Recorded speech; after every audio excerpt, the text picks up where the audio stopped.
Why does open networking matter?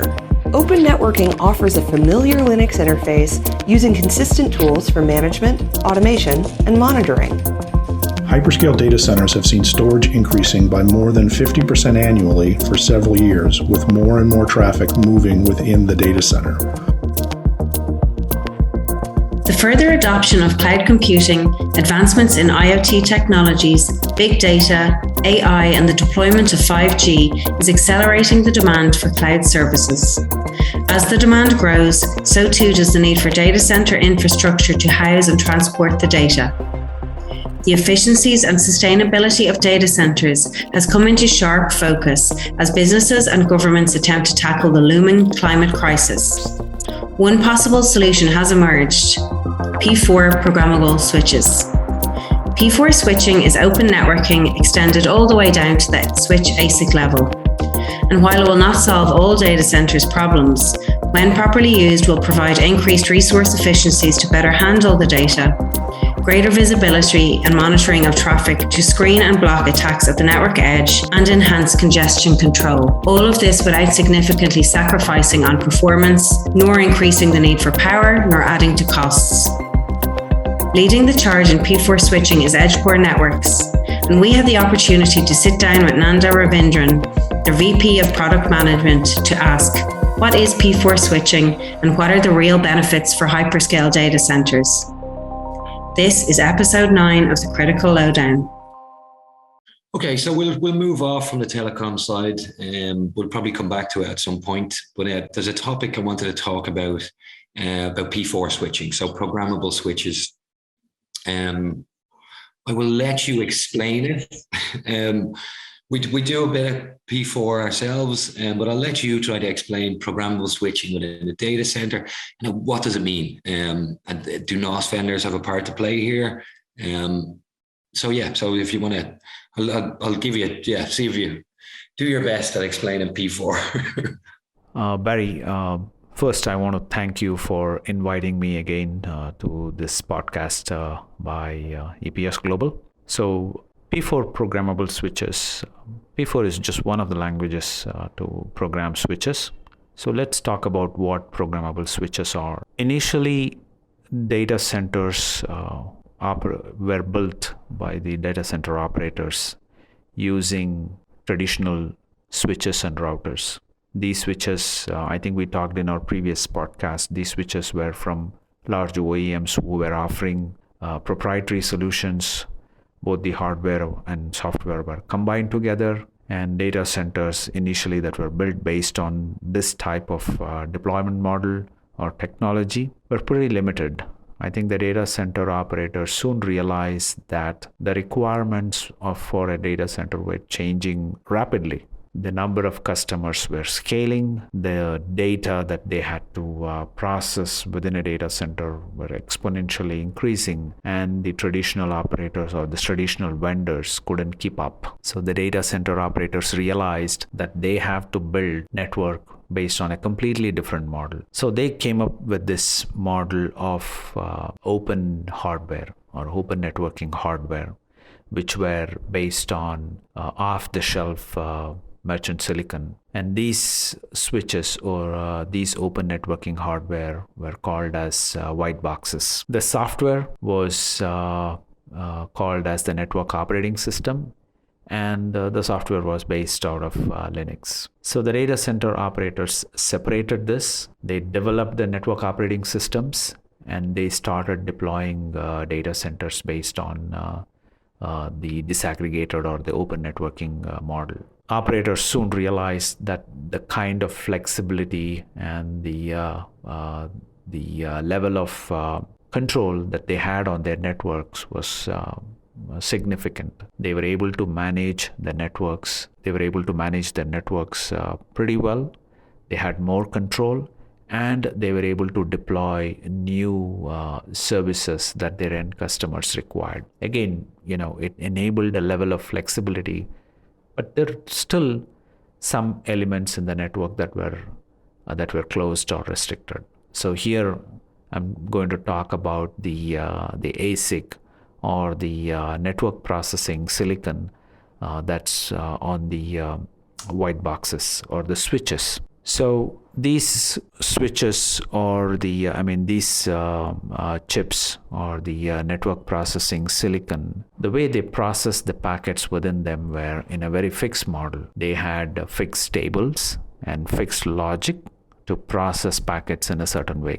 And that's what is called as a fixed pipeline silicon. So this fixed pipeline meant the kind of protocols or the kind of services that the data center operator would deploy on these switches were predetermined. It cannot be dynamically changed based on a particular new feature introduction or a particular use case that it so happened because of a particular data center requirement. So this was a huge restriction. This happened when the VXLAN was first came in. The VXLAN technology was specified, it was defined, but it took a few years for this VXLAN feature or technology to be available on a silicon and then eventually deployed. That silicon getting into a white box hardware and then eventually getting into the data center network and getting deployed and the feature being used.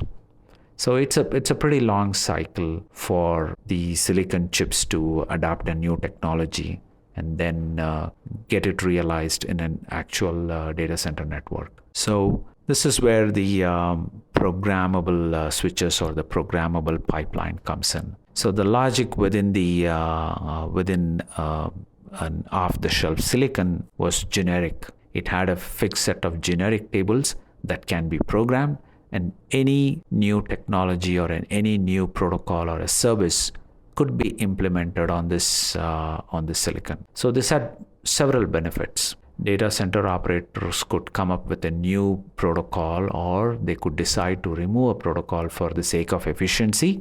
They could define it, they could design it, they could write a program, and right at the after they have the program, they could deploy it on all their switches, and the data center would now be based on this new design that they just defined. So the cycle, all this could be accomplished within a day or two. It significantly improved the way the data center operators could deploy new feature services for the sake of efficiency or for the sake of whatever reason. So now coming to what are the programmable silicon options that are available. So we have two vendors who provide programmable silicon. One is, I should say two large vendors who provide programmable silicon. One is Broadcom and the other is Intel. So first let us talk about Broadcom. Edgecore has come out with one of the, a programmable switch based on the Broadcom Trident 4 chipset. So this chipset has a programmable module in it, and the programming of this chipset happens through an open networking language called OpenNPL. So the language is defined by Broadcom, and this is one of the ways data center operators could program the silicon itself. So there is another model from Broadcom as well that has the programming capabilities. It's called the Jericho 2 platform, and this switch or this silicon is usually deployed in a service provider or in a carrier network, not in a data center. Next, let us come to the programmable options available on the from Intel. So Intel came out with the Tofino chips, which are programmable, and Edgecore has three different switches based on the Tofino 1 silicon. These models are called the Wedge series, and we have several 100 and 400 gig platforms based on this silicon. So we have a newer switch based on the Tofino 2 chipset, and it is called DCS 810. And the Tofino platforms are programmable using the P4 technology. So we discuss several reasons why programmable platforms are beneficial.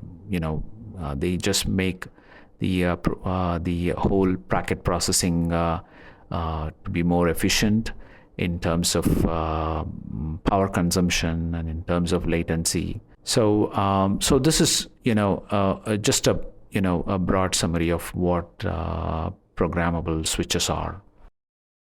Well, yeah. So when P4 and programmable switches came out, I kind of had my doubts about them. I didn't really see where the benefit was going to be within the data center. So when we look at layer 3, class topology, spine and leaf, what is the need for multiple programmable pipelines? So if you can, what's the benefit to data centers for this programmability? Barry, programmable switches or programmable silicon is a huge deal for hyperscale data center providers. Hyperscale data center providers want to run their data centers as efficient and as possible. And programmable switches enable higher efficiencies. It allows the data center operators to customize several layers of the infrastructure stack and make the processing of data packets very efficient. The efficiencies are in terms of power consumption, in terms of lower latencies. So efficiency is one of the key benefits of programmable switches. Apart from that, it allows data center operators to introduce new features very quickly. They come up with a new application or a new type of service. They have the ability to define a program for the switches and implement them quickly. They need not have to wait for these new features and protocols to be implemented by a silicon vendor, and then that silicon getting into a network switch or a white box, and then eventually getting deployed. I think the cycle of introducing new features or new protocols have significantly improved using programmable switches.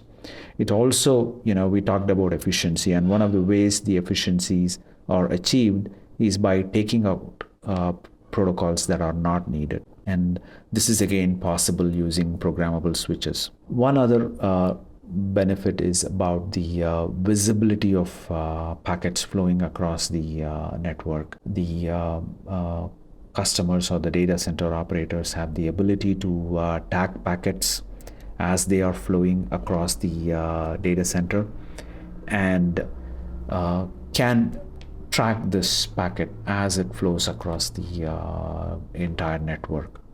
So this level of visibility is possible because at runtime you can program some rules on the forwarding on the programmable switches and track the packets. This feature also allows to introduce security features, and the ability to look at flows at runtime and block them at runtime is also a key feature of programmable switches. So I think the programmable switches or programmable silicon have a pretty bright future, and we will see more of them in data centers and probably eventually in the carrier market as well. So just really briefly to finish up, the future of open networking. So obviously, and Edgecore have been a big part of this, of the last decade, the kind of change from data center infrastructure being all open networking. An awful lot of this is open networking now. So you have Facebook, you have Google, you have all the big cloud operators are now putting their operating systems onto, so Facebook have FBOSS, Microsoft, obviously, in their Azure sites have Sonic. So they're putting a NOS onto bare metal. And obviously, we've been doing a lot of work, and it's become the de facto way of doing your data center is bare metal and putting an operating system on it. So how far along are we in the telecoms industry with this change? So obviously, it's only been going since 2016. We've had the Telecom Infra project, we've had the ONF, and Edgecore have been designing products for these guys for the last 4 or 5 years. Where are we, do you think, and how far can it go? Barry, the open networking or disaggregation model has started gaining quite significant traction in the service provider or the telecom segment of the market, especially in the last couple of years. I think the open and disaggregation model is now well understood, and the service providers or telecom operators have several options in terms of NOS software and in terms of white boxes available for deploying networks based on disaggregation. As you know, the telecom or the service provider adoption for new products and new technology, the cycle of adoption is longer. It takes anywhere between 1 to 3 years for the new technology or a new product to be adopted in a service provider network. So we have started seeing that there is more service providers looking for disaggregated solutions in their network. Especially, I think I talked about this earlier. I think the whole supply chain crunch has pushed the service providers and telecom operators to start looking at open and disaggregated solutions for their network. They have started realizing that they need multiple options to source their networking needs. And there is no better way to do that than open and disaggregated deployments. So I think to summarize, the future of open networking and disaggregation is bright, and we expect over the years that open and disaggregated networking will be the model, the de facto model of deployment in service provider and telecom networks. Okay, good answer. Okay, so look, I think it's getting close to dinner time for you, Nanda. So I'll let you go and just say thank you very much for your time this morning. Thank you. Thanks for having me at this podcast.